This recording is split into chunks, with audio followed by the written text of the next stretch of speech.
ఇట్లా పెట్టేసేయండి. Very good. Okay, పైకి ఇట్లా ఇట్లా వెరీ గుడ్. మళ్ళీ కిందకి వచ్చేసి రిలాక్స్. ఓకేనా? First stage relax, second stage relax, third stage. Okay కదా, అర్థమైంది కదా? రిలాక్స్. ఇప్పుడు నేనేం చెప్పాను అంటే చేయను, మీరు చేస్తారు, చూద్దాం.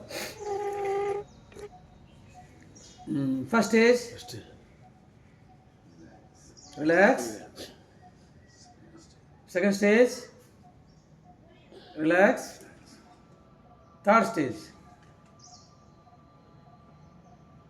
రిలాక్స్. ఓకే, ఇప్పుడు నేను చెప్పేది చేయాలి, చూద్దాం. Third stage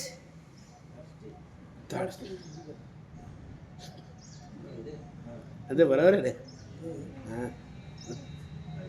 first stage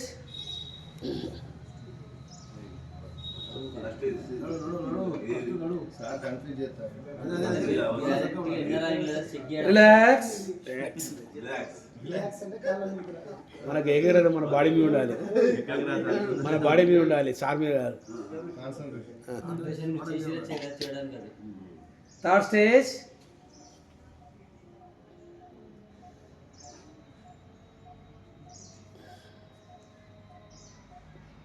second stage relax.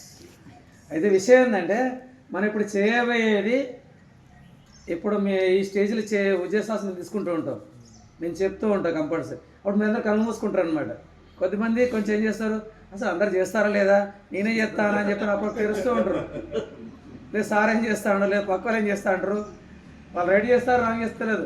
వాళ్ళ మైండ్ ఏం చేస్తారంటే పూర్తిగా పక్కల మీద అబ్బాయి చెప్తారు, వాళ్ళు ఏం చేస్తారు చెప్తారని చెప్పని. ఇక్కడ కళ్ళు మూసుకొని చేయాలన్న విషయం మర్చిపోతారు అనమాట. ఇక్కడికి వచ్చే కన్ఫ్యూజన్ ఉంటారు, నేనే చేస్తాను ఇంకెవరైనా చేస్తాను లేదని చెప్పని.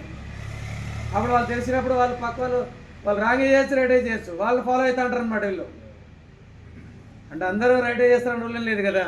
మరి ఆ మిస్టేక్ చేస్తే ఈయన కూడా మిస్టేక్ చేసినట్టే కదా, దానికంటే ముందు. అందు గురించి ఓన్లీ నేను చెప్పేదే చేయండి అని చెప్పాను, నేను చేసేది చేయమని చెప్పి నేను అనలే కదా.